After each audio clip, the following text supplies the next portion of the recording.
Alexander Sr. I have a photograph of Nelson Sr., and we have Nelson Jr. here with us today as well. But I have a photograph of Nelson Sr. on my desk to remind me and remind the Fairfax County Police Department how unfair life can be and how we must constantly strive to deliver justice to violent crime victims and their surviving loved ones. I'm joined by several people today, and I hope I get this right. Major Ed O'Carroll is the Bureau Chief of Major Crimes, Special Agent in Charge Charlie Patterson from ATF, and Kendra Johnson, who's going to say a few words. Kendra is a niece of Nelson Sr., and Kendra is accompanied by Victim Service Specialist Carly Benson. We're also joined by many members of Nelson Sr.'s very large family, and you guys get bigger every time I meet you. Wife Jean joins us today, sister Joyce, son Nelson Jr., and many, many nieces. And I'm told there's more nieces, and I'm told there's more nephews. And what a great family. So I want to again offer the condolences of the Fairfax County Police Department to Mr. Alexander's family, and again, it's a large one, and his many, many friends in the community. Mr. Alexander was shot on October 20th in a botched robbery. He died 3 days later. Surveillance video shows Mr. Alexander at an ATM when a gunman approached and shot him in cold blood. Fairfax County Police and the ATF quickly announced a $10,000 reward on October 29th. In fact, Special Agent in Charge Charlie Patterson was one of the very first partners to reach out to us to offer assistance. FCPD worked with the Washington Metropolitan Area Transit Authority, WMATA, Police Department to locate and release, as you'll recall, video footage of our killers boarding a bus in the early morning hours before the murder. So many thanks to Chief Mike Gonzalo and the WMATA Police Department for all their assistance. Timothy Kayshawn Bradshaw Robinson, 19 years old, of Falls Church, was behind the wheel of a Nissan involved in the murder that we eventually recovered. He was the getaway driver, and he was 18 at the time of this horrific crime. Warrants for felony murder and robbery resulting in the death of another person were obtained just the other day on April 7th for Robinson. He was taken into custody the following day by our fugitive detectives. A 16-year-old gunman was with Robinson that night. He is now 17 years old, and he killed Mr. Alexander with a single gunshot to the chest. And as you all know, Mr. Alexander, I'm sure Mr. Alexander was killed, and Mr. Alexander never once resisted, not even a hint of resistance. Warrants for felony murder, robbery resulting in the death of another person, and use of a firearm in the event of a felony have been obtained for this now 17-year-old shooter who is currently being held on unrelated charges in Baltimore County, Maryland. We anticipate he will be certified and charged as an adult in Mr. Alexander's murder in the coming days. He is currently charged as a juvenile in the murder. This will likely change. Out of an abundance of caution, I am not releasing the 17-year-old's name until he has been certified and charged as an adult for this senseless murder. Tips from the community combined with meticulous, and I mean meticulous, detective work are the cornerstones of this investigation. I want to thank the following people before I turn it over to Bureau Chief Major Ed O'Carroll to go over the details of this horrific crime. Our FCPD lead detective, Tom Goodell. Thank you, Tom. Our lead victim service specialist, Carly Benson, who joins us on the podium, and Stephanie Romanchuk. FCPD forensic detective, Will Sominski. Thank you, Will. Many thanks to our Commonwealth's Attorney's Office for working so hard with us throughout the many months of this investigation. Again, ATF, Charlie Patterson, SAC, Washington Field Office played such a critical role in the closure of this case. the Washington Metropolitan Area Transit Authority PD, WMATA, the Office of the Chief Medical Examiner, the Virginia Department of Forensic Sciences, MPD, Washington, D.C. Police Department was critical, Howard County Police Department, Prince George's County Police Department, Arlington County Police Department, Loudoun County Sheriff's Office, Alexandria PD, Fairfax City PD, and Baltimore County PD. Now, it's normal to thank partners who assist. I've never mentioned so many, and I've been doing this for a while. So this was really a regional effort that's extended beyond the National Capital Region and far into the DMV. And we wouldn't be standing here today without the assistance of our many, many partners. So now I want to turn it over to the Bureau Chief of the Major Crimes Bureau, Major Ed O'Carroll. Thank you, Chief Davis. Nelson Alexander Sr.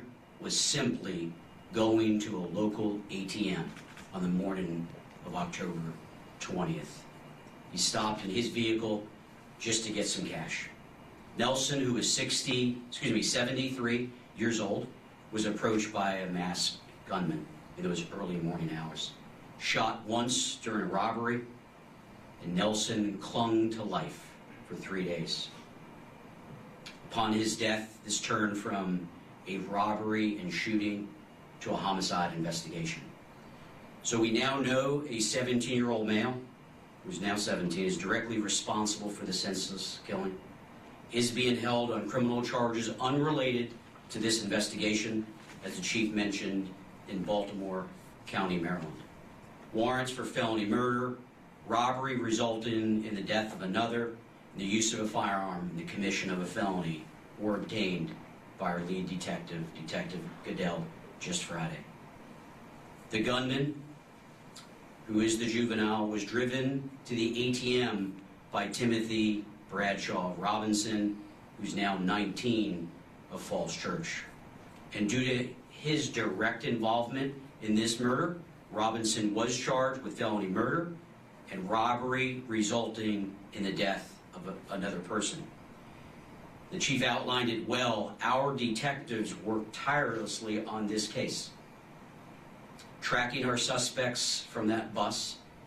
And if you remember, the chief and I were at the podium sharing those photos, all the digital evidence that we had found in the case showing who are now defendants on that Metro bus. They were headed into Alexandria City. There, they stole that 2009 Nissan Murano. And I do want to also thank the ATF for the reward money, as well as our community members for the information that they shared. I want to recognize our homicide detectives who again worked on all those leads and tips that came in. Our detectives from crime scene, from digital forensics, who worked so carefully looking for the smallest piece of evidence in this case, and to the lab technicians, working behind the scenes on a bench at a laboratory. They do amazing work. To our victim advocates from our major crimes team, the entire unit stepped forward on this case as they do on other cases, and I'm proud to work for them. This case is a wonderful example of regional cooperation. We see it on other cases. This case is no different, with all those agencies that step forward throughout the DMV to bring these offenders to justice. And a very special thanks to the Metro PD. They were instrumental in those photographs that triggered so many calls to our call center. So we do believe our offenders spent that evening breaking into vehicles with a third man. So if you remember the photos that we shared, it showed 3 individuals. That Nissan that was stolen from Alexandria City prior to the fatal shooting was found by a police officer, a Fairfax County police officer, on October 24th, not too far from the murder scene.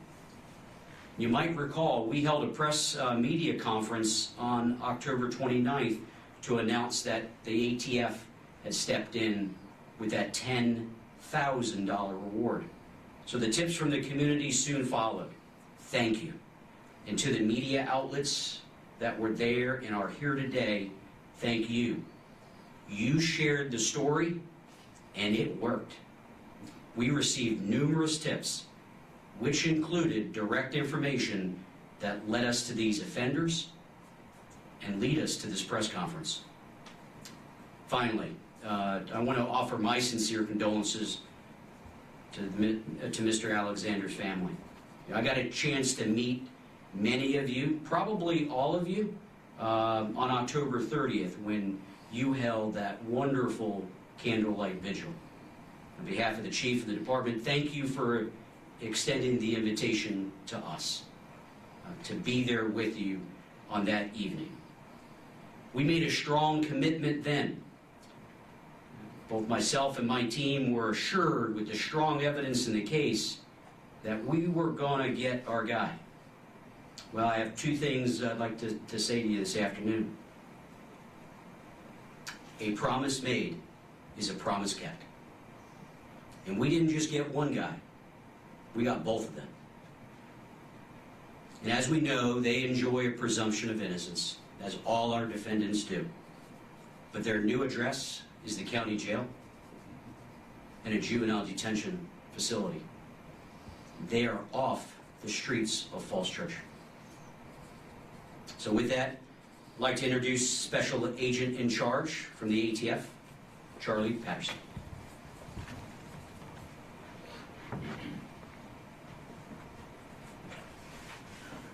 Thank you, Chief Davis and Major O'Carroll. My name is Charlie Patterson. I'm the Special Agent in charge of the ATF Washington Field Division. On behalf of ATF, I would like to offer our deepest condolences to the Alexander family on their tragic loss. We hope that the future results of this arrest will bring a sense of comfort to you all during this very difficult time. I would also like to thank those who were brave enough to come forward and report information about this violent crime. The information provided was extremely crucial in making this arrest possible. We appreciate your courage and willingness to assist us. To the men and women of the Fairfax County Police Department that continue to work diligently in the pursuit of justice for the Alexander family and our community. Job well done, and I thank you from the bottom of my heart, as I am also a Fairfax County resident. Thank you, Chief. ATF will continue to collaborate with the Fairfax County Police Department throughout the duration of this investigation. We will also continue to lend our resources whenever necessary as we combat gun violence together to maintain public safety. Thank you.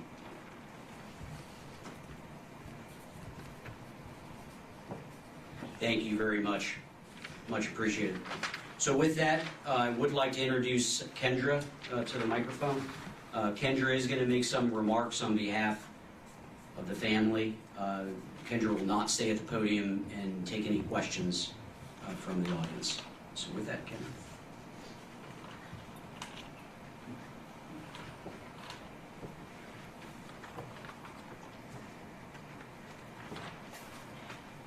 Good afternoon. As we've all heard, Nelson, Uncle Bird to us, was a great man. He was a loving man. He loved his family, he loved his friends, he loved everyone that he knew. We miss him so much. We were overjoyed when we got the news that his killers were caught. And we are so thankful for everyone involved, especially Fairfax County Police Department. Special thanks to Chief Davis, Major Crimes Bureau. Special thanks with that, Detective Goodell and Detective Chamberlain. Thank you for your non-stop work on this, and thank you for being there for us and keeping us in the loop the whole time. And Victim Services. Thank you so much, Carly and Stephanie. We appreciate everything that you've done for us and everything that you all will continue to do for us. And everyone that has been working in the background, we appreciate you all as well. And the community, we thank you for your support, your prayers, tips. Without those, I don't think that we probably would be here today, at least not yet. We thank our extended family, our church family, our friends. We appreciate you all. Everyone has been asking, every time I think they see one of us or speak to one of us, have you heard anything? Has there been any updates? And it was hard because we didn't know what to say at the time.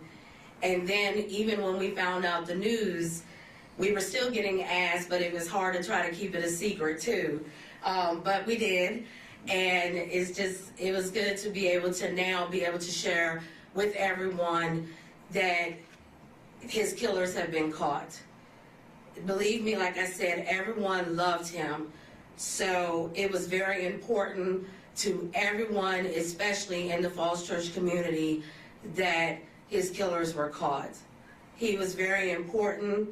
He would have been 74 now. We celebrated his birthday just a few weeks ago. So, I can't say anything else that no one else has said. It remains the same because he was just a great man. And I can't say it, but over and over again, that we loved him and we appreciate everyone who worked on this case. And we ask that everyone continue to pray for us. Thank you.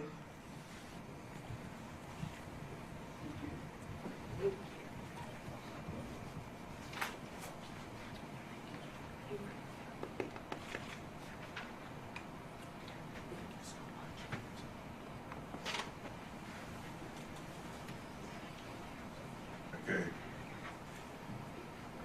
Thank you, Kendra. Well done. Any questions? Pat Collins. Chief, there's, in that video of the bus, there are 3 people getting on the bus. The last individual who got on the bus, is that the man you believe to be the shooter?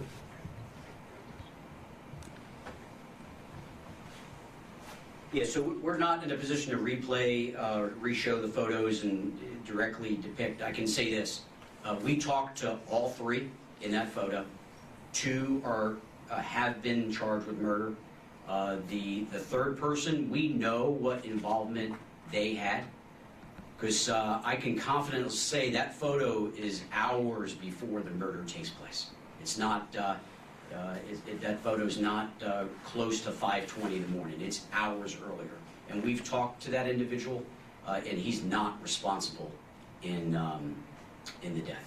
Well, just to be fair from my point, of the 3 individuals, who is the one that you eliminate from this particular crime? So Pat, I understand your question, and it's a process of elimination question, and I understand the reason behind it. So we're in a precarious situation. We're not identifying our 17-year-old shooter because he has not yet been certified as an adult. We anticipate that he will be, and when he is certified as an adult, you'll know his name. So there's 3 people in that video. 2 of the 3 are involved in the murder. I I get think that. you're asking which one was not. Well, yeah, because I don't want to show that third person and say that he is a suspect when he's not. They're all sort of masked. The third guy who gets on the bus is wearing the kind of shoes that the shooter wore, Sure. at least the way I see it. But the first 2 on, I don't know which is which. You see what I mean? think immediately following the press conference, Pat, that's a good point, good question. If you'll just stay put, and either Howard Ludwig or Lieutenant Dan Spital will accommodate that request, because I do think it's important to do what you're asking. And one further question. I know you got tips, and the tips led to the suspects, but what sort of forensic evidence, if any, do you have to link them to the crime? We have not recovered the firearm used to murder Mr. Alexander. We believe it is a revolver, and as you know, Pat, revolvers don't include shell casings, so we have not recovered any ballistics. But the tips that we received were numerous, and they gave us all types of information about people and geographies and travel routes and travel modes, and that led us to engage with the many partners, particularly the WMATA Police Department and their camera system. Thank God for it, and the sophistication of their camera system and the importance that they assign to the necessity for state-of-the-art cameras on their buses and on their all their vehicles was instrumental in the closure of this case. So the tips were varied, and they spoke to all those different things, and that's what led us to collaborate with all the other police departments, because these young men traveled, as a lot of criminals do in the National Capital Region, from jurisdiction to jurisdiction to jurisdiction. And as we went and worked backwards, we knew that they left footprints nearly everywhere in the National Capital Region. Did anyone confess? Yeah, I'm not going to go into the level of cooperation of the two defendants. That's, and if you heard Kendra talk about, we as soon as we made an arrest in this case, the first notification we make is to the family. It's the right thing to do. That was Friday. It's Friday afternoon, Friday late morning to the afternoon. So our detectives had worked Friday, have worked throughout the weekend. They've done a lot of things since today's press conference, but I'm not going to talk about which one or both or none did or did not say anything. And just about the photo, and I know staff's pulling that up now, we shared a lot of photos previously, and I don't want to get it wrong, the third person, the first person, because we're not sure what photo we're talking about. So our public affairs team will get that straight, Pat. That is a good point. But again, I'm not going to go into the level of cooperation about statements. This case is scientific. It's not guesswork, not just hunches. This case is built on science and technology. And I talked about that, about the video, and the chief reinforced it about the clarity of the video that we had, the photos that we shared. We know where they were throughout the night. We know they were breaking into cars. And at 5:20 in the morning, they made a horrible mistake. I have a question. Yes, ma'am. And before we go to you, I just want to clarify, Pat, in the event that I misspoke. While we don't have ballistic evidence recovered, we have a ton of forensic evidence. Yes, ma'am. Trainer WTOP. I'm not sure you said it, but what's the 16, now 17-year-old being held for in Baltimore? Shayna, do we want to go into the nature of the charges what he's being held on, if we know? Yeah, so I do know, in reference to where he is in Maryland at the juvenile detention facility. Now, I'm not going to get into specifics on the Maryland statute, but it's a violent crime. He's being held on a violent crime there, and Fairfax County's coming for him because we sought and obtained petitions, which is the legal process in Virginia when you're a juvenile. But we had met, and I'll give compliments to Chief Davis. This case, all our cases are important. Chief Davis, myself, our executive team, along with our detectives, have been in close contact with the prosecutor's office from the moment this case occurred. And we had lots of leads in the case. Some were dead ends. And that's a good thing in an investigation. You know, we were able to identify people that people said that they did it, and actually it turned out they didn't. Why? Science and technology and good detective work, along with a tip from the community. Tips from the community is having us announce those charges today. So violent crime in Maryland, juvenile will be coming here to Fairfax County, and as the chief said, we're going to work with the prosecutor's office and juvenile court for that certification as to be tried as an adult. But he hasn't been charged yet for murder? So we have obtained juvenile petitions for him in Fairfax County, but he is being held in Maryland. The juvenile extradition, if you will, is a little bit different than adults. Thank goodness we don't have this happen too often, but we will undergo a process to bring him to Fairfax County. Do you know how long he's been in custody in Maryland? No, Pat and Shane, and I just want to reiterate, it's Baltimore County, not the city. So Oh, Baltimore it's, County. It's Baltimore County, and they're violent crimes, and he's being held there as an adult. So he has, just for clarification, I know a lot of folks have said a lot, but our 17-year-old has been charged with felony murder, robbery resulting in the death of another person, and use of a firearm in the event of a felony. He has been charged with all of those crimes.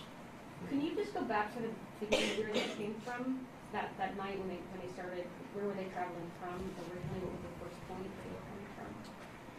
Yeah, so they're up in the Tysons area. They would travel to Alexandria City. That's where that Nissan was stolen. They would come back into Fairfax throughout the night. And this is just factual. It was a night of crime. It was an entire night of crime. They had done it previously, and they did it on October 20th. And you saw the photo at 5:20 in the morning. Poor Nelson Alexander, again, is stopping at that ATM. His car door is open, and it's open for just a minute, and then this horrific crime unfolds. Any other questions? Thank you very much. And again, I'll end on this note to the Alexander family, our deepest condolences. Thank you. Thanks.